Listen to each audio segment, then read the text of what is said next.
Hey. I found an out of this world story from our space. Some people have a hard time leaving work at work. Today on our space, that couldn't be more true, especially if you're fraternizing with your boss. Wife slept with the boss, saying it was for work, so I exposed it to her proud father. I, male 31, have been married for 3 years to Kara, female 30. She's in the advertising industry, and I work as an executive in the MNC. I met Kara on a dating app, and after a couple of years of an on and off relationship, we finally decided to get married. We both love and respect each other, but I think we are more of a mature couple who respects each other's boundaries and does not go around mushy. Kara is a creative developer for advertising, so she has odd and unorganized working hours. I was accommodating until now, like for the last 3 years, but now I sense something is just fishy. I tried to have an open-hearted conversation with Kara, but she brushed me off, saying I was just overthinking. Okay, so what happened was last year, my nephew, Julian, male 25, graduated from the cinematography course and wanted a job. Since Kara was in the advertising industry, he requested a referral. Her agency was not hiring cinematographers then, so she tried to refer him to other agencies where her friends and acquaintances worked. However, after a few months, the hiring manager of Kara's agency spotted Julian's work and offered him better pay. When Kara got to know that Julian got an offer at her agency, she advised against joining it, stating that he shouldn't switch within months and that her agency was not that great. It was a toxic work culture and so on. Surprisingly, Kara had never complained about her workplace being toxic before that discussion. She had been associated with that agency for years now. Her advice raised suspicion in Julian's mind that Kara didn't want him to work for her agency. Although he didn't say anything, it was evident from his straight face that he didn't buy her logic. After Julian left, I asked Kara why she was reluctant to let Julian join her agency. She said that her agency is not good for camera persons or cinematographers because the advertising director is a toxic boss. I questioned to her if it was toxic, how she had been working there for so many years, and she had never complained about toxicity before. She said that her line of reports is different.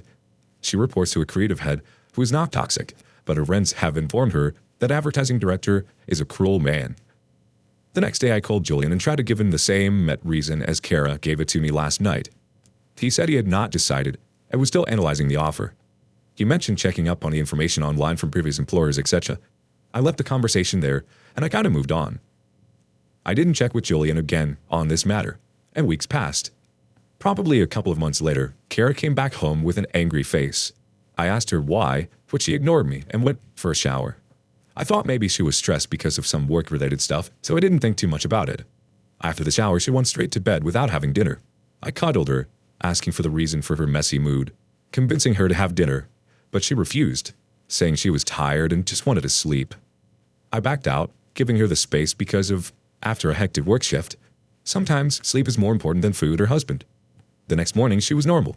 She didn't say anything, and I, too, ignored it to not make her angry. She came late that evening.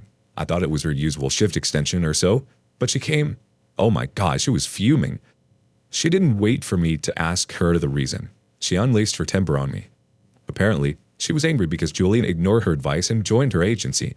She went on to say that no one in my family loves her or respects her opinion. I was dumbfounded at her reaction. I mean, it wasn't a big deal if Julian didn't take her advice, right? He is an adult and has all the rights to choose his employers. Well, Kara has always been a strong-headed woman, and I adore her for her strong personality. It was because of her personality she was able to thrive in a career that was dominated by male counterparts. But sometimes, Kara does get egotistic. In her early dating phase, I had difficulty dealing with her because she would often put her foot down and won't budge from her decision. But over time, I realized that she was smart and intuitive. Her decisions and predictions have proved to be accurate, more often than not. So, I guess now I'm conditioned to go by her instincts, even if sometimes she wasn't able to back her point with logic. So when Kara unloaded her anger on me, I didn't flame up. It would have triggered her more. When she was done, I calmed her down. I assured her I believed in her judgment with my full self. But we cannot force this on her families, right? I told her that she tried her best to stop Julian from jumping into the fire well. But if he still chose that for himself, let it be. Let him taste that and repent. To satisfy her ego, I told her she would have the last laugh. Of course, I don't want my nephew to suffer, but one to bear the consequences of one's decision. Besides, it wasn't bonded labor. he could get out of it whenever he wanted. Kara remained quiet while I pacified her. I wasn't able to make it out if she was convinced, so I decided to let it pass. It has been more than 3 months since then, but Kara has been behaving weirdly. She has been giving me cold shoulders every now and then. On some days, she behaves normally, and on some days, she's no more than a stranger to me. I tried to have confrontations with her many times, but she brushed off her behavior under the rugs of hectic work and so on. She further insists I not think too hard about it, as I'm just overthinking about her. She is her normal self. I asked her if she was still upset with Julian's incident, but she said he didn't exist for her. I know her remarks are rude, but I also know that it's temporary. She would be fine after a while. I did not speak to Julian after he joined the agency, but I guess he is fine since he hasn't quit yet. I'm more concerned about Kara's behavior toward me. Sometimes I feel that her coldness is related to Julian ignoring her advice, that she doesn't feel valued, and sometimes I feel it is something else. I don't know how to get out of this. I initially think she is hiding something at work, and doesn't want Julian to find out, and subsequently didn't want you finding out, OP. Update 1. Hi. As discussed with some of you over the comments in my post, I let that phase pass on its own. I focused on my work, joined a gym, and took up a goal of losing 10 pounds. But I guess Julian had something stored for me. Last week was Julia's birthday. Honestly, I don't remember anyone's birthday except for Kara's and her anniversary. I wouldn't have realized it until I saw it in social media. So I called up Julian to wish him. He sounded cheerful, but when I asked him about his work, he got quiet and said he wanted to meet me. He said that he had taken off that day and wanted to have lunch with me. It took me by surprise because a 25-year-old definitely doesn't want to have lunch on their birthday with their uncle unless it's a serious business. I asked him if everything was okay at work because somewhere I trusted Kara and thought Julian's boss was actually toxic. I thought Julian had realized that he shouldn't have ignored Kara, so I agreed to meet up. I had to fake being sick to take a sudden off, but I was curious to know what Julian had for me. During lunch, he was uncomfortable for most of the time. I asked him if anything was bothering him, but he said no. I even asked about his boss and work pressure, but he said that work was going great. His strange behavior made me uncomfortable, so I bluntly asked him if he wanted to share anything with me. He was caught off guard and admitted to having something on his mind. He told me that he has seen Kara be unusually close to her boss, creative head. They always have lunch and coffee breaks together. She often left with him early from the office, which was a matter of office gossip. He said the Kara of being his aunt troubles him when people speak such filthy words against her. Since everyone in the office knows about Julian being my nephew, they don't gossip about Kara in front of him. But you know, these things spread quite fast. I asked him if he was unsure about it. He clenched his palms and apologized to me at least 100 times and said he was sorry to tell me all this. He initially hesitated to get into details, afraid of hurting me. He revealed the details only when I insisted. He added that it could be a mere rumor because they, too, have to accompany their boss during client meetings, so it could be possible that Kara was leaving the office for client meetings. I was heavy-headed and unable to process the information. My problem was that Julian wasn't sure about it. It could be more speculation, baseless gossip. Besides, I had no evidence to confront Kara, making my situation more suffocating. I went back home feeling disoriented. I was by myself for the entire evening. Also, at the dinner table, I buried my head on the plate and nibbled my food. Kara asked me a few times if I was okay, but I just nodded. I was unable to sleep, yet I tucked inside the blanket frigid. I don't know what I was thinking when I suddenly asked Kara, what was the exact reason why you didn't want Julian to join our agency? She was taken aback. She asked me, why did I bring this topic up again? I told her with a straight face that I met Julian today, and he was happy with his work, as well as his boss. Kara rolled her eyes and kept down her phone. She took a long breath and said, look, you know my intention was not wrong. I'm not sure how he has got along with his boss. Maybe because they both are of the same ideology. I asked her what did she mean by the same ideology. She hesitantly told me that she found Julian to be a conservative mindset, who raises an eyebrow when the length of one's skirt is short or if the neckline is a few inches down. For Julian's boss, it is almost safe to say that he is a chauvinist who looks down upon women in the team. She said Julian is nosy and likes to dictate the women at his house, so she wasn't comfortable with him working for her agency. I asked her why she didn't tell this to me. She said it would hurt me, and it wasn't necessary to indulge in that details. I didn't say a word after that. As I retrospect, I realized she was right to an extent. I have often heard Julian telling my sister she's no longer that young to wear such fashionable clothes or bright lip color. He was also against his sister's decision to move out of the house to live by herself. He once thrashed a boy black and blue when he found him talking to his sister cozily in the school cafeteria. So I'm a little dicey to make any judgment here. Although I trust Kara, I don't want to end up being blindsided and fooled. Whatever it be, I'm unable to completely dismiss Julian's instinct this time. Would appreciate any solid advice. Thanks much. Remain suspicious. I'm not sure your nephew has anything to lose by lying to you or over-dramatizing the truth. Ask him if he can keep an eye on her at work. Then you can get some solid evidence. Update 2. Thanks for some really good advice. So as per this community, I asked Julian to fetch me some proof regarding this claim. He said he didn't want to be involved in this saga only to be labeled as a marriage breaker by the family members. I assured him that I won't accuse him, even if his suspicions turned out to be false positive. And what if what he says turns out to be true? What better could he do for me than to expose a cheating relationship? He finally agreed to give it a shot. He said he would try to get some evidence, but couldn't promise one. A few days later, Kara came from work and started throwing tantrums at me. She accused me of using Julian to spy on her. She said that Julian has made her life terrible at work, and she would not tolerate it. She threatened Julian with his job if he continued to spy on her. I urged her to tell me the exact reason for the reaction. She counterattacked me, saying I shouldn't act naive when I was the one plotting all these, taking Julian's help. I felt terrible about lying to her, but assured her I wasn't involved in any of these. She said that Julian had been keeping an eye on her whatever she does or wherever she goes, whether it is a cafeteria or terrace for smoke break.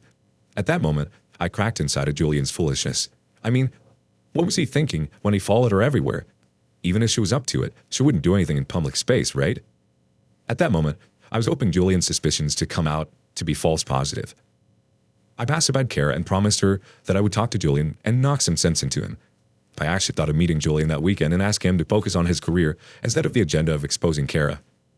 The next day, I got a call from Mr. Stewart, Kara's father. I was taken aback when he said I should pull Julian's strings as he was harassing Kara at her workplace. I was speechless for a moment, thinking how come he knew about this situation. I hesitantly asked him if Kara had told him anything about this. He said he was near Kara's office that afternoon, so they decided to have lunch together. During lunch, Kara opened her heart to how Julian was spying on her. I don't know if it is just me or if Kara was actually blowing up the situation into proportion. I assured him that I would take care of it. When Kara returned home, I told her about her father's phone call. She said yes, she had discussed her problem with her father as usual. I told her it was our internal matter, and we could have solved it. Also, I had promised her last night that I would straighten the issue out with Julian. Nevertheless, she turned defensive, stating that it was her father and she has all the right to discuss her problems with him. A little backstory about Kara's father, Mr. Stewart.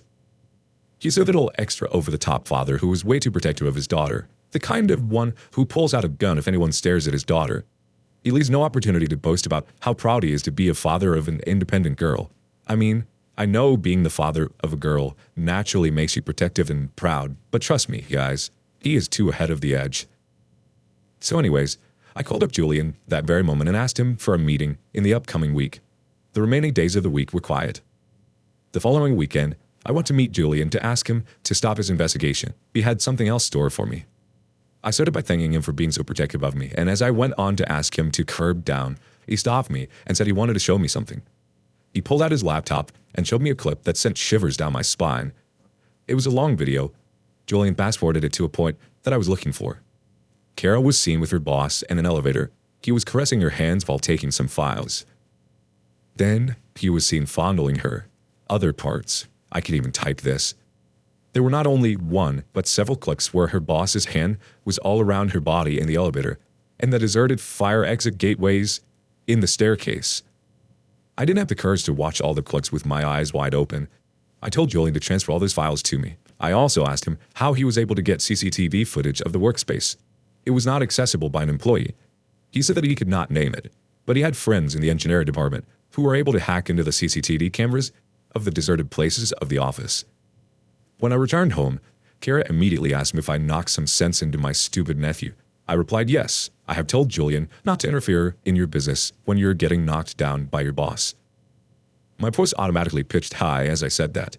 She was flustered. She tried to blame the victim, saying that Julian was filled with hatred for her. I yelled back at her, cutting off her drama, and said that I have live proof that her boss was playing with her body. She did not back off until I showed her the clips. She was frozen for a moment before returning to her narcissistic self, threatening Julian for intruding employees' personal space and threatening the security department of their job for leaking CCTV footage. I couldn't place my finger on her reasoning. She said it was forged and asked me to verify the evidence before tarnishing her reputation. I told her bluntly that I had all the evidence of her going to the hotel rooms with her boss. I said I had hired a PI, and he gave me all the information. I was playing a bluff because Julian had given me the details of the hotel where Kara and her boss frequently lodged for their dirty business. Although I didn't have any other information besides the hotel's name, I just played bluff and told her I knew all the details that she and her boss were lodging into XYZ Hotel. She bought my bluff and was lost for words. She sat down and said that I needed to hear her out before making any conclusion. I said I was all ears to listen to her. She said, "Well, I'm in advertising industry. It's part of the business, right? I need to keep my boss happy. There's nothing personal between us. It's just for work, I felt my guts spill out from my mouth. How conveniently to say it was for nothing personal and it was all for work. Really? I know I'm going to piss off many of you by saying this. If that's the case, her profession is no less than someone who sells their body for money. I can't believe that she was putting up this whole woman empowerment thing, that she was thriving in a man's world with her head held high. No, not with her head held high, but with her knee bent down. I told her I wouldn't buy her logic, which was pure cheating. I made it clear that cheating was the end for me, and I would be filing for divorce. Saying that, I locked myself in the room, packed out some stuff, and left the house. While I was leaving, I told her that she could vacate my house as soon as possible, and next, we would meet in court. She didn't say anything. I lodged into a hotel for the night and took the next day's flight to Florida. I'll be honest, I wanted to run away from my miserable life. I called in my lawyer friend that very night and explained the situation. He took all the details from me and said you would send the divorce papers in a week to her residential address, her parents' house. Now, I want to get done with the divorce as soon as possible. I also know that it is not going to be easy. I don't know how I'll survive, if at all, I will. Yikes. I can't believe that she actually said, I need to keep my boss happy. How dare she try to blame Julian for making your life miserable at work? She did that herself. People are dumb. They see things. It's clearly cheating. It has nothing to do with business. Additionally, it sucks that Julian had to be the middle person and risk his job for you. Sounds like you have a great nephew, but a terrible wife. I'm sorry, OP. Update 3. Thanks for all the support, people. So, I was still in Florida when my lawyer sent the divorce paper to Kara at her parents' house. A few hours after I got the confirmation from the lawyer that the paper had been shipped, I got a call from Kara's father. He immediately started yelling at me, accusing me and my nephew of being chauvinist and egotistic. He said I was divorcing Kara because Julian and I could not stand her successful career. I was perplexed by his allegations. After he was done accusing me, I asked him if he really knew the exact reason, but it was definitely not what he thought. I told him that I didn't know what Kara had BS'd him, but I had all the proof for my claims, which I shared with him at the very instant while we were on the call. I asked him to check his phone. He was just silent. The first part of the silence was when he was checking the videos I sent, and the next part was silence due to embarrassment. I told him I was sorry that he had to see such clips of his daughter, but I had no choice but to share them. I'm no saint. I can't just keep mum and take all the blame on myself when I'm the last one to be blamed for her. I'm the dang victim. That was it from his end. I came back after a month or so. Kara had left the house by then. However, she was contesting the divorce, asking for alimony and sharing the house. My lawyer instead pressed her with alimony to compensate for the mental trauma I had to undergo because of her. He also assured me that our marriage was short-lived, and she had no contribution during the purchase of the house, and so she could not claim any share in the house. The case is still on, but I guess I have moved on a little further from where I was a couple of months ago when this all came out. I'm not seeing anyone. Neither do I plan to see anyone anytime soon. I'm just focusing on getting rid of my drinking, which I picked up during my depression phase in Florida. Thanks for bearing with me. Thanks for telling your story, OP. I'm sorry it came down to this. It's a good thing your nephew went ahead with the job. You would have still been trapped in a lie. Moreover, Kara's dad is delusional and should be embarrassed for raising such a daughter. Shame on him. Looks like his daughter isn't the little angel like thought she was. Divorce is hard, probably one of the hardest things you'll unfortunately have to go through in life. But you'll make it out alive. I know it. Keep working on yourself. You got this. Would you have asked your nephew for help catching your cheating wife? Would you feel bad involving him? Why or why not? Thank you for joining us today on Our Space. Be sure to like and subscribe and hit the notification bell so you don't miss out on our next video. Let us know what you think of today's content in the comments below. Until next time.